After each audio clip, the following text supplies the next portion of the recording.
नमस्कार, मी विशाल परदेशी. विशेषमध्ये आपलं सगळ्यांचं स्वागत. सुरुवात आपण करूयात ब्रेकिंग न्यूजने. आता एक क्षणाची ब्रेकिंग न्यूज अशी आहे की मराठा समाज हा कुणबी जातीतच मोडतो. मागासवर्गीय आयोगाचा अहवाल उघड झालाय. मराठा आरक्षणाची मागणी जी आहे ती मागासवर्ग आयोगानं रास्त ठरवली आहे. दुष्काळामुळे आत्महत्या करणाऱ्यांमध्ये मराठा समाजातल्या शेतकऱ्यांची संख्या जास्त असल्याचं देखील मागासवर्ग आयोगाने आपल्या अहवालात म्हटलेलं आहे. अधिक माहिती आपण जाणून घेऊयात. आमचे प्रतिनिधी विवेक कुलकर्णी आपल्याबरोबर आहे. विवेक, हा अहवाल जे आहे त्या अहवालातले मुद्दे समोर येताना दिसत आहेत, काय याबद्दल सांगता येईल? मागासवर्ग आयोगाने एक अहवाल तयार केला होता आणि त्या आधारावर विधिमंडळात कायदा करून मराठा समाजाला 16% आरक्षण देण्यात आलं. हा अहवाल मुंबई हायकोर्टासमोर सादर करण्यात आला. हा अहवाल याचिकाकर्ते आणि प्रतिवादी या दोन्ही देण्यात आले. त्याचे काही मुद्दे समोर येतात. त्यातला एक प्रमुख मुद्दा म्हणजे या अहवालात म्हणण्यात आलं आहे की मराठा आणि कुणबी समाज एकच आहे. कुणबींचा पूर्वी ओबीसी मध्ये समावेश केला असल्यामुळे मराठा समाजाचाही पूर्वीच खरं तर मागासवर्गात समावेश करायला हवा होता आणि म्हणून त्यांनी म्हटलेलं आहे की मराठा समाज हा सामाजिक, आर्थिक आणि शैक्षणिकदृष्ट्या मागासलेला आहे. त्याचबरोबर मराठा समाजाची विवेक, मी जरा तुला थांबवतोय कारण आपल्याबरोबर मराठा मोर्चा समन्वयक रमेश केरे पाटील आपल्यासोबत आहेत. रमेश केरे पाटील जी, मागासवर्ग आयोगाचा अहवाल जो आहे तो समोर आलेला आहे. या अहवालात त्यांनी स्पष्ट म्हटलंय की कुणबी हा जो समाज आहे हा मराठा समाजातच मोडतो. याबद्दल आपलं काय म्हणणं आहे? निश्चितच धन्यवाद. जय शिवराय. मी आपल्याला सांगू इच्छितो की गेल्या अनेक वर्षाचा हा संदर्भ आहे. अनेक संदर्भ याला देता येतील. मी आपल्याला एकच सांगू शकतो की निश्चित आम्ही सगळे एकच आहोत. फक्त काही काळामध्ये, काही क्षणामध्ये आम्ही एकत्र येऊ शकलो नाही किंवा एकत्र झालो नाही. पण एकच सांगतो की मराठा कुणबी हा वेगळा आहे किंवा वेगळा दाखवायचा प्रयत्न काही लोकांनी केला.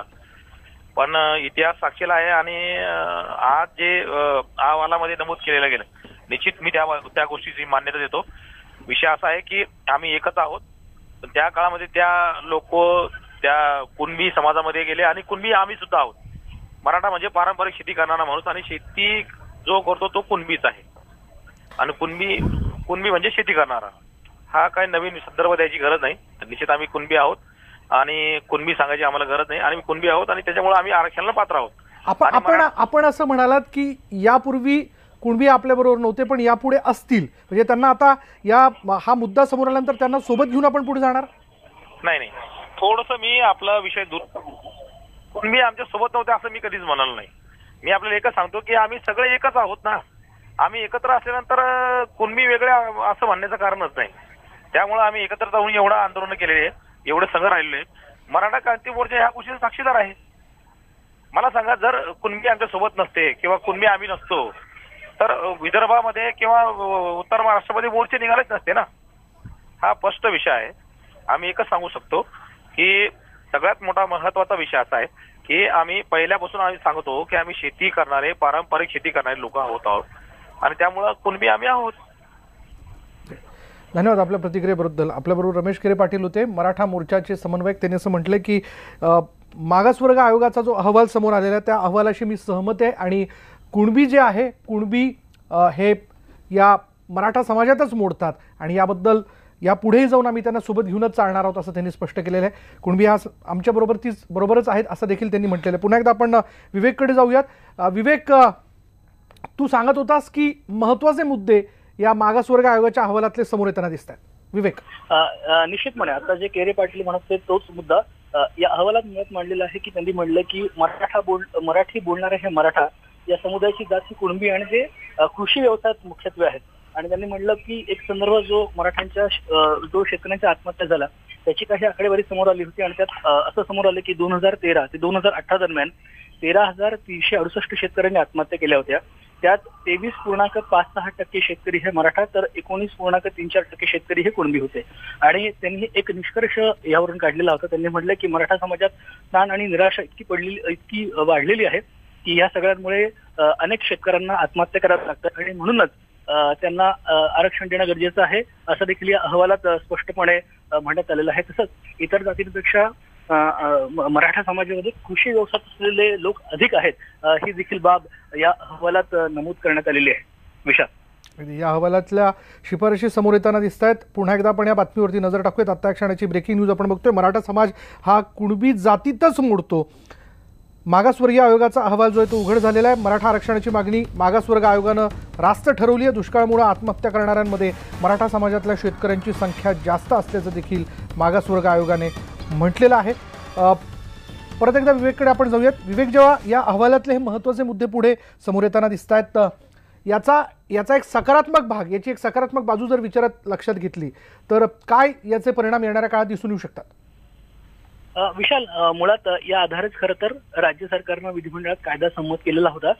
त्यात या अहवालात जी गोष्ट मुळात म्हटलेली आहे की मराठा समाज हा सामाजिक, आर्थिक आणि शैक्षणिकदृष्ट्या मागासलेला आहे आणि कुणबी समाजाला फार पूर्वीच ओबीसी मध्ये स्थान मिळालं होतं, तसे त्यांना आरक्षण मिळालं होतं। तसंच खरं तर यापूर्वीच मराठा समाजाला देखील आरक्षण मिळायला हवं होतं, असं म्हणत त्यांनी या समाजाला आरक्षण दिलं पाहिजे अशा पद्धतीची शिफारस केलेली आपल्याला दिसते। त्यात एकंदरीत आपण पाहिलं तर सामाजिक किंवा शैक्षणिकदृष्ट्या ही बाब सांगितलेली आहे। पण त्याचबरोबर आपण जो गेल्या अनेक वर्षांपासून महाराष्ट्रामध्ये मोठा प्रश्न निर्माण झालेला आहे शेतकरी आत्महत्या, त्यात देखील मराठा शेतकरी आहेत, त्यांची संख्या फार मोठी आहे। एक महत्वाची बाब देखील या आयोगानं आपल्या निष्कर्षांमध्ये मुद्द्यांमध्ये मांडलेली होती, त्याचा देखील संदर्भ घेण्यात आलेला आहे आणि म्हणूनच मराठा समाजाला आरक्षण देण्यात यावं अशी शिफारस या आयोगानं केली होती। याचा न्यायालयात आपण बघतोय आता याचिका ज्या आहेत मराठा आरक्षणाच्या मुद्द्याला घेऊन त्या विरोधात याचिका दाखल झालेल्या आहेत, त्यात देखील याचा मुद्दा जो आहे तो गृहीत धरला जाऊ शकतो, त्याचाही फायदा होईल।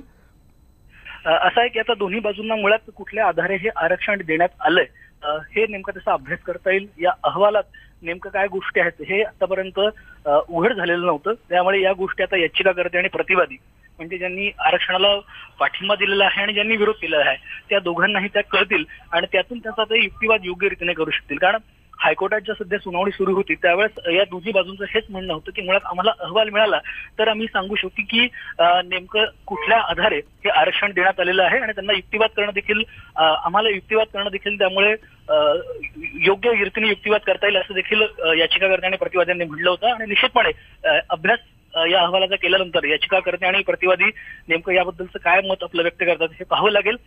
6 फेब्रुवारीपासून या प्रकरणाची अंतिम सुनावणी जी सुरू होणार आहे। धन्यवाद विवेक या सगळ्या माहितीबद्दल। मराठा समाज हा कुणबी जातीतच मोडतो आणि मागासवर्गीय आयोगाने त्यांचा अहवाल जो आहे तो उघड केला आणि मराठा आरक्षणाची मागणी मागासवर्ग आयोगानं रास्त ठरवली आहे। याबद्दलचे अपडेट आपण अशाच पद्धतीने पुढे घेत राहणार आहोत। यानंतर आपण जाणून घेऊया तर राम मंदिराच्या मुद्द्यावर सरकारनं सुप्रीम कोर्टात नवी याचिका दाखल केली आणि त्यामुळे निवडणुकीच्या तोंडावर हा मुद्दा पुन्हा एकदा पेटलाय। लोकसभा निवडणुकीआधी सरकारचा मोठा डाव। लोकसभा निवडणुकीआधी सरकारनं टाकलेला डाव राम मंदिराचं राजकारण पेटवणार आहे। अयोध्येतली वादग्रस्त जमीन सोडून बाकीची जमीन राम जन्मभूमी न्यास आणि इतर मालकांना देण्याची मागणी सरकारनं सुप्रीम कोर्टात केली आहे। सरकार का हमेशा प्रयास रहा है, मोदी सरकार का रहा है कि जो राम मंदिर का निर्माण है वो जल्द से जल्द हो, संविधान के तहत हो। संविधान के तहत जो भी रास्ता होएगा उसको अपनाया जा रहा है और जिस प्रकार से सुप्रीम कोर्ट के अंदर विलंब हो रहा है वो सरकार को भी उसका अच्छा नहीं लग रहा है। अयोध्येत 2.77 एकर जमीन वादग्रस्त आहे, त्यावर मालकी कुणाची याचा फैसला सुप्रीम कोर्ट करणार आहे। या जमिनीच्या आसपासची 67 एकर जमीन अविवादित आहे, ती सरकारनं 1993 मध्ये ताब्यात घेतली होती। त्यातली 42 एकर जमीन राम जन्मभूमी न्यासची आहे। आता न्यास तीच जमीन परत मागतंय, पण 2003 मध्ये सुप्रीम कोर्टानं 67 एकर जमिनीवर जैसे थेचा आदेश दिला होता। याचा अर्थ ही जमीन सरकार दुसऱ्या कोणाला सुपूर्द करू शकत नाही। आता सरकारनं ही जमीन मूळ मालकाला परत करण्याची मागणी करत अविवादित जमीन वादात ओढली आहे। सरकारच्या या याचिकेवर मुस्लिम पक्षकारांनी प्रश्न उपस्थित केले। इस जमीन ये बाबरी मस्जिद की जमीन है, इसके 3 तरफ तो कब्रिस्तान की मिली हुई ज़मीन थी और एक तरफ थोड़ी दूरी पे थी, तो वो ज़मीन तो इनकी हो नहीं जाएगी। तो राम जन्मभूमि न्यास की ज़मीन कहाँ है, कितनी है, अभी ये सब चीज़ें आएंगी। अगर आती हैं तो पहले तो हम इसी पे एतराज़ करेंगे कि गवर्नमेंट कौन होती है इसको कहने वाली। हाँ, अगर गवर्नमेंट ये साबित कर लेती कोर्ट में कि नहीं उसका कोई रीजनेबल जेन्युइन कोई उसका कंसर्न है तो फिर कोर्ट उनको परमिट कर सकता है कि आप बताइए कि सरप्लस कहाँ है। तर हिंदुत्ववादी संघटनांनी आणि पक्षांनी सरकारच्या या भूमिकेचं उत्स्फूर्त स्वागत केलंय। सरकार की ये पहल है ये बहुत पहले ये पहल होनी चाहिए और वास्तव में केंद्र सरकार बहुत सुंदर कार्य कर रहे हैं और इससे अयोध्या का संत समाज काफ़ी प्रसन्न है और खुश है। चांगली भूमिका आहे। एक राम मंदिराच्या दिशेनं पडलेलं एक महत्त्वाचं पाऊल आहे। 62 एकर जमिनीवरती कोणताही वाद नसेल तर ती जमीन मोकळी केली पाहिजे आणि तिथे राम मंदिर निर्माणाचं कार्य सुरू करावं, अशा पद्धतीनं एकमत व्हायला हरकत नाही। सरकारची ही मागणी सुप्रीम कोर्टाने मान्य केली तर अयोध्येचा वादच संपुष्टात येईल असा विश्वास योगी आदित्यनाथ सरकारला वाटतोय। हम इसका स्वागत करते हैं और मुझे लगता है कि राम जन्मभूमि से संबंधित विवाद का सौहार्दपूर्ण तरीके से, शांतिपूर्ण तरीके से समाधान हो, इस निश्चय आवश्यक है। लंबे वर्ष समय से चले आ रहे एक विवाद का पटाख से हो जाएगा। पण निवडणुकीच्या तोंडावर सरकार जाणून बुजून राम मंदिराचं राजकारण तापवण्याचा प्रयत्न करत असल्याचा विरोधकांचा आरोप है। पिछले 20 वर्षों 25 वर्षों में जो कुछ भी इस विवादास्पद स्थिति पर नीचे के कोर्ट से लेकर हाई कोर्ट तक के तमाम जो फैसले आए हैं उन्हीं की समीक्षा करने के लिए सुप्रीम कोर्ट ने बेंच बनाया है। आज उस बेंच की गतिविधियों को रोकने के लिए, उसे दूसरे स्तर पर और उसको दूसरी दिशा देने के लिए ये मोदी सरकार का सांप्रदायिक दृष्टिकोण केंद्र सरकार की तरफ से पेश किया गया। सॉफ्ट हिंदुत्वाची कास धरणाऱ्या काँग्रेसने मात्र सरकारवर थेट टीका करणं टाळलंय। अयोध्येचा वाद कोर्टाच्या बाहेर मिटवण्यासाठी यापूर्वी अनेकदा प्रयत्न झाले, अनेक तोडगे समोर आले, पण अयोध्येचा तिढा मात्र सुटला नाही। आता निवडणुकीच्या आधी सरकारने केलेल्या या मागणीवर कोर्ट काय निर्णय देणार हे पाहणं महत्त्वाचं आहे। Bureau report, news 18 Lokmat. काही मतदारसंघातील संभाव्य उमेदवारांची नावं काँग्रेसने जवळपास निश्चित केली असून पहिली यादी दिल्लीला हायकमांडकडेही पाठवली जाणार आहे। काँग्रेसच्या टिळक भवनमध्ये आज पुन्हा 26 मतदारसंघाचा नव्याने आढावा घेण्यात आला आणि त्यातल्या 9 मतदारसंघातील संभाव्य उमेदवारांच्या नावांवर चर्चा झाली। त्यामध्ये सोलापूरसाठी सुशीलकुमार शिंदे, यवतमाळसाठी माणिकराव ठाकरे आणि दक्षिण मुंबईसाठी मिलिंद देवरा यांची उमेदवारी जवळपास निश्चित मानली जाते। तर इतर ठिकाणी किमान 2 नावं फायनल करून ती दिल्लीला पाठवली जाणार आहेत। औरंगाबाद आणि पुणे सारख्या मतदारसंघावर मात्र पुन्हा नव्याने चर्चा केली जाणार आहे।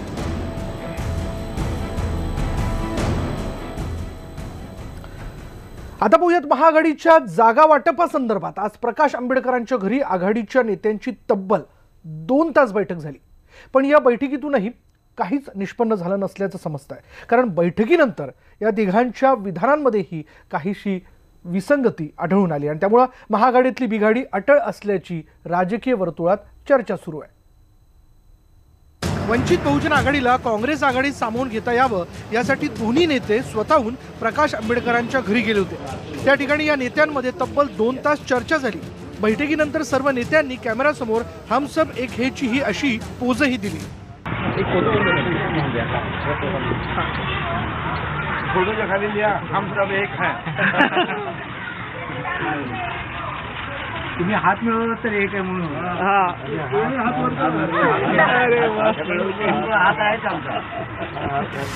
पण जेव्हा प्रत्यक्ष बोलण्याची वेळ आली तेव्हा ही बैठक निष्फळच ठरल्याचं समोर आलंय।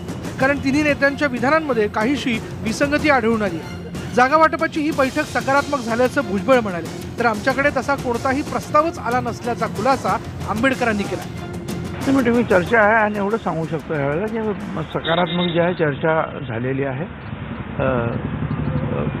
बाळासाहेब प्रकाश आंबेडकर त्यांचे काही सहकारी 3-4 सहकारी होते, मी अशोक चव्हाण आणि माणिकराव ठाकरे आम्ही होतो आणि यांच्यामध्ये चांगली चर्चा झालेली आहे आणि मला असं वाटतं त्याच्यातून मार्ग निघेल। त्यांनी 30 तारखेपर्यंत प्रस्ताव द्या म्हणून सांगितलं, त्याप्रमाणे काही एक प्रस्ताव जो आहे त्यांच्याकडे अशोकराव चव्हाणांनी आम्ही सगळ्यांनी मांडलेला आहे। सम्मानजनक प्रस्ताव असावा असं मागणी होती, तर सम्मानजनक प्रस्ताव दिले गेला आहे।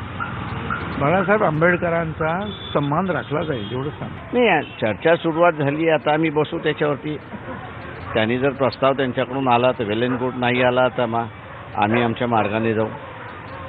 तुमचं जे मागणी होते ते प्रस्ताव तुमच्याकडे आज आला दिले गेला आहे? नाही, आला नाही अजून, त्यांच्याकडून काही प्रस्ताव आलेला नाही अजून। याच्या पुढे तुमची काय रणनीती असणार आहे? आम्ही ते बसून ठरवू ना, आम्ही सांगू ना आमचं काय रणनीती आहे। या बैठकीनंतर पत्रकारांनी अशोक चव्हाणांशी बोलण्याचा प्रयत्न केला, तर त्यांनी फक्त चर्चा सुरू आहे असं त्रोटक उत्तर देऊन जास्तीचं बोलणं टाळलं। बोला ना, चालू आहे, बोल, चर्चा चालू आहे, बोलतोय, चर्चा प्रगतीमध्ये चालू आहे चर्चा। काँग्रेस आघाडीकडे 12 जागांचा प्रस्ताव आंबेडकरांनी यापूर्वीच दिला.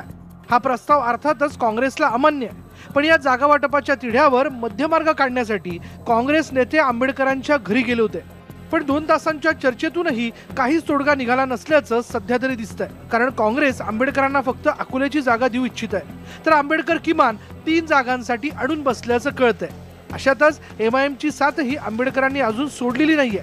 त्यामुळे महाआघाडीचा हा तिढा सोडवायचा तरी कसा, असा यक्ष प्रश्न काँग्रेस नेत्यांना पडलाय. कारण आंबेडकरांचा हट्टाग्रह या सर्वांनाच माहिती आहे. बघूयात नेमकं काय होतंय ते. ब्युरो रिपोर्टसह सागर कुलकर्णी, न्यूज 18 लोकमत, मुंबई. तर दुसरीकडे मुख्यमंत्री देवेंद्र फडणवीसांनी युतीवरून शिवसेनेला स्पष्ट इशारा दिल्यानंतर भाजप खासदारांच्या बैठकांचा सिलसिला सुरू झालाय.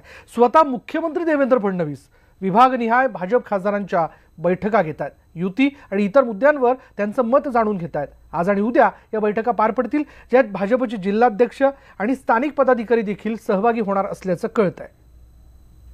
माजी मुख्यमंत्री शंकरसिंग वाघेला यांनी आज राष्ट्रवादी काँग्रेसमध्ये अधिकृतपणे प्रवेश केलेला आहे. राष्ट्रवादीचे अध्यक्ष शरद पवार यांच्या उपस्थितीत त्यांचा पक्षप्रवेश झाला. वाघेला हे एकेकाळी पंतप्रधान नरेंद्र मोदींचे अगदी जवळचे खास सहकारी होते.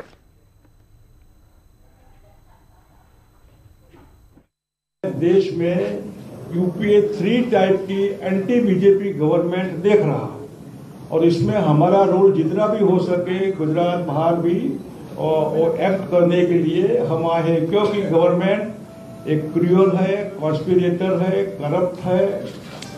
NCP में पवार साहब का आभारी हूँ कि कष्ट करते हुए आप ये अहमदाबाद पधारे और हमारे साथ मिलकर हमको ये मेंबरशिप का फॉर्मेलिटी जो भी करनी चाहिए वो की है. मैं पवार साहब का, प्रफुल्ल भाई का आभारी हूँ कि खास मुंबई से यहाँ आए हैं. उनको मार्गदर्शन करने के लिए और साथ सहयोग देने के लिए शंकर सिंह भाई जैसे वरिष्ठ नेता आज हम लोगों के साथ आने की बात तय करते हैं.